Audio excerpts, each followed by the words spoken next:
এই মুহূর্তে আওয়ামী লীগের রাজনীতি কেউ করতে পারবে কিনা? এইটা একটা বড় প্রশ্ন। এটা নিয়ে আমারও দ্বিধা আছে যে আমরা চেয়েছিলাম ফ্যাসিবাদের বিলোপ, যে কোনো রাজনৈতিক মতাদর্শ হরণ করার বিপক্ষে ছিলাম সবসময় আমি। আমার চেয়ে কেউ ব্যক্তিগতভাবে সোশ্যাল মিডিয়াতে জামাত ইসলামের বিরুদ্ধে কথা বলে এরকম লোকজন আমি অন্তত দেখি না। আওয়ামী লীগের শেখ হাসিনা যদি অযোগ্য হয়, জয় যদি আওয়ামী লীগের নেতৃত্বের হাল ধরার সব রকম সুযোগ ছুড়ে ফেলে দেয়, তাহলে কার লিডারশিপে দাঁড়াবে এই নেতা কর্মীরা জীবন যুদ্ধের ফাইট? আওয়ামী লীগের যে মতাদর্শ অর্থাৎ মুক্তিযুদ্ধে তাদের যে অবদান, মুক্তিযুদ্ধ, এগুলোকে আমি কোনোভাবে অস্বীকার করছি না অন্য সোকল বক্তাদের মতো, আমি উইথ ডিউ রেসপেক্ট, কিন্তু বাস্তবতায় আমি দেখি যে তাদের ফিরে আসার আর কোনো সুযোগ নেই। শেখ হাসিনার লিডারশিপে না হোক বা রিফাইন্ড আওয়ামী লীগের ভাবে যদি কেউ আসতে চায়, এই মুহূর্তে আওয়ামী লীগের রাজনীতি কেউ করতে পারবে কিনা? এইটা একটা বড় প্রশ্ন। এটা নিয়ে আমারও দ্বিধা আছে এবং আমার মনে হয় যে আমরা চেয়েছিলাম ফ্যাসিবাদের বিলোপ, যে কোনো রাজনৈতিক মতাদর্শ হরণ করার বিপক্ষে ছিলাম সবসময় আমি। আমার চেয়ে কেউ ব্যক্তিগতভাবে সোশ্যাল মিডিয়াতে জামাত ইসলামের বিরুদ্ধে কথা বলে এরকম লোকজন আমি অন্তত দেখি না, আমি আমার সেন্ট্রিস্ট জায়গায় থেকে। কিন্তু তারপরেও জামাত ইসলামের রাজনীতি যখন নিষিদ্ধ করতে যাওয়া হয়েছিল, এই ২৪-এ না, এই ২০১৩ সাল থেকেই আমি জামাতে বলছি যে না, হোক তারা 5% মতাদর্শের মানুষ, কিন্তু এই 5%, ১৮ কোটি মানুষের 5% মানে আপনাকে সংখ্যাটা বুঝতে হবে। ইটস এ হিউজ, এই হিউজ নাম্বার অফ মানুষের মতাদর্শকে দমিয়ে রেখে আপনি রাজনীতি করতে পারবেন না, দেশ স্থিতিশীল হতে পারবে না। আমার স্পষ্ট মনে আছে ২০১৩ সালে শাহবাগের গণজাগরণ মঞ্চের সময় আশেপাশে যখন পাখির মতো গুলি করে মারছে শেখ হাসিনার পুলিশ বাহিনী সাইদিকে সমর্থন করার অপরাধে, আমাদের এক সিনিয়র সাংবাদিক, আপনিও চেনেন আমিও চিনি, আমি নাম বলছি না, একসাথে আমরা সহকর্মী ছিলাম, আমার খুব মন খারাপ ছিল। আমি সিগারেট টানছিলাম বারান্দায় বসে, তো এই সময় আমাকে এসে জিজ্ঞাসা করলেন যে শাহেদ ভাই আপনার মনে হচ্ছে খুব মন খারাপ, একটু টিপ দিয়ে বললো, যেহেতু তারা মনে করতো আমি জামাত শিবিরের সমর্থক। তা আমি বললাম তো এইভাবে তো চলতে পারে না ভাই, এটা তো কোনো রাষ্ট্র ব্যবস্থা না। তো তিনি আমাকে বললেন না, এটা মেনে নিতে হবে, কিছু করার নাই, আপনাকে বিরোধী মত দমন না করলে আপনি ক্ষমতায় থাকতে পারবেন না। তো সেই যে বিরোধী মত দমন করার এবং তাদের ভিন্ন রাজনীতি করতে না দেওয়ার যে কালচার, সেটাই তো শেখ হাসিনাকে ফ্যাসিস্ট বানিয়েছে, তাই না? ইটস ওয়ান ওয়ে জার্নি, আপনাকে ফিরে আসার কোনো রাস্তা শেখ হাসিনা রাখেনি।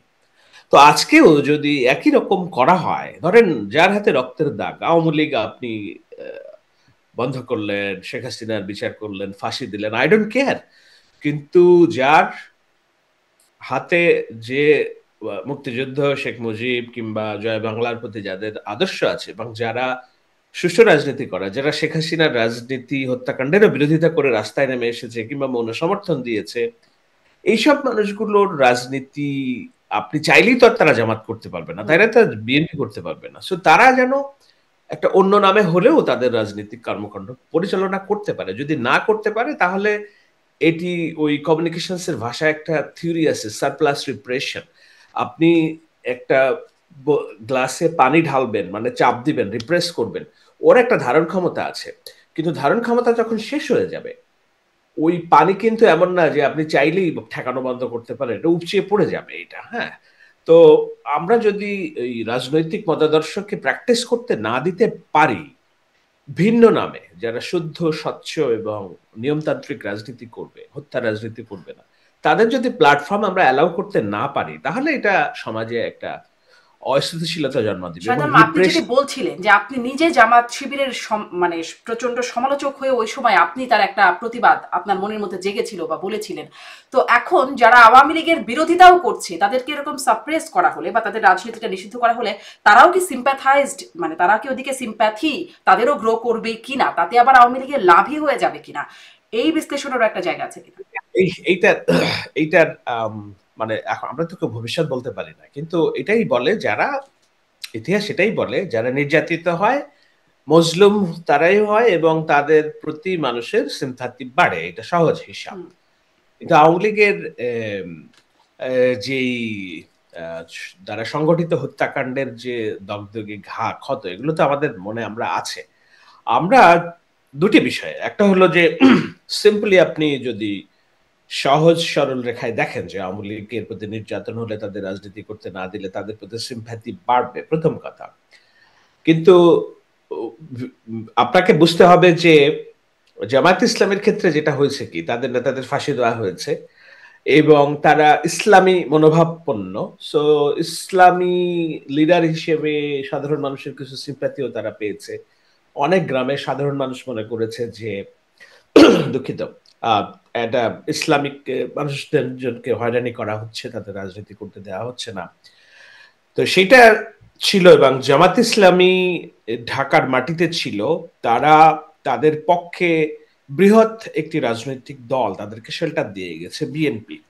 সুতরাং রাজনীতি সরাসরি যদি জামাত নাও করতে পারে, তাদের কর্মী সমর্থকরা অবলীলায় মিশে গিয়েছে বিএনপি ছাত্র দলের সাথে। সেভাবে থেকে তারা যে নিঃশেষ হয়ে যাওয়ার পরিবর্তে তারা সময় নিয়েছে, সময় নিয়ে নিজেদেরকে শক্তিশালী করেছে, প্রথম। দ্বিতীয় কথা, জামায়াত ইসলামীর মুনাফিকি এবং গুপ্ত রাজনীতির চরিত্রের কারণে তাদের একটা বৃহৎ অংশ আওয়ামী লীগের ভিতরে ঢুকে যেয়ে তারা আওয়ামী লীগ সেজে সরকারের সুযোগ সুবিধা নিয়েছে এবং ভিতর থেকে রাজনীতি করেছে। যদি জুলাইয়ের পতন না হতো শেখ হাসিনার, এই গুপ্ত যারা রাজনীতি করে, মুনাফিকি রাজনীতি করে, এরা হয়তো এতদিন এখনো পর্যন্ত আওয়ামী লীগ থাকতো। এখন আপনাকে দেখতে হবে যে ওই পরিবেশ আওয়ামী লীগ পাবে কিনা, অর্থাৎ এই যে বৈরী পরিবেশ, এই বৈরী পরিবেশের মধ্যে তারা অন্য কোনো রাজনৈতিক দলের ভিতরে ঢুকে রাজনীতিটা চালাতে পারবে কিনা, মানে করছে কিনা, সেটা জামাত ইসলামকে হতে হবে অথবা বিএনপি হতে হবে। এই দুটা বড় দলের অধীনে কিংবা ছায়ায় থেকে তারা তাদের রাজনৈতিক মতাদর্শ, যুদ্ধ মনোভাব, ফিরে আসার যে লড়াকু মনোভাব, এগুলো চালায় নিতে পারছে কিনা। তো সেটা যদি হয়, হয়তো 10 বছর পর ইতিহাস অন্যরকম হতে পারে, কিন্তু তখনও আপনাকে তো আমি বললাম দুটি বিষয় মাথায় রাখতে হবে। লিডারশিপ, কার লিডারশিপের দিকে তাকিয়ে, জামায়াত ইসলামের রাজনীতির লিডারশিপ ব্যক্তিকেন্দ্রিক না, তাদের অর্গানাইজেশনাল স্ট্রাকচার আছে। আওয়ামী লীগের রাজনৈতিক লিডারশিপ, বিএনপির রাজনৈতিক লিডারশিপ, এটা হচ্ছে পরিবার কেন্দ্রিক একটা ভাবনা থেকে আসে। সুতরাং আওয়ামী লীগের শেখ হাসিনা যদি অযোগ্য হয়, জয় যদি আওয়ামী লীগের নেতৃত্বের হাল ধরার সব রকম সুযোগ ছুড়ে ফেলে দেয়, তাহলে কার লিডারশিপে দাঁড়াবে এই নেতা কর্মীরা জীবন যুদ্ধের ফাইট? এটি স্পষ্ট আপনি আওয়ামী লীগের আপাতত রাজনীতিতে ভবিষ্যৎ দেখছেন না, অদূর বা সুদূর ভবিষ্যতেও আপনি খুব দেখছেন না। আমি স্পষ্ট করে বলি যে আওয়ামী লীগের যে মতাদর্শ, অর্থাৎ মুক্তিযুদ্ধে তাদের যে অবদান, মুক্তিযুদ্ধ, এগুলোকে আমি কোনোভাবেই অস্বীকার করছি না অন্য সোকল বক্তাদের মতো, আমি উইথ ডিউ রেসপেক্ট। কিন্তু বাস্তবতায় আমি দেখি যে তাদের ফিরে আসার আর কোনো সুযোগ নেই।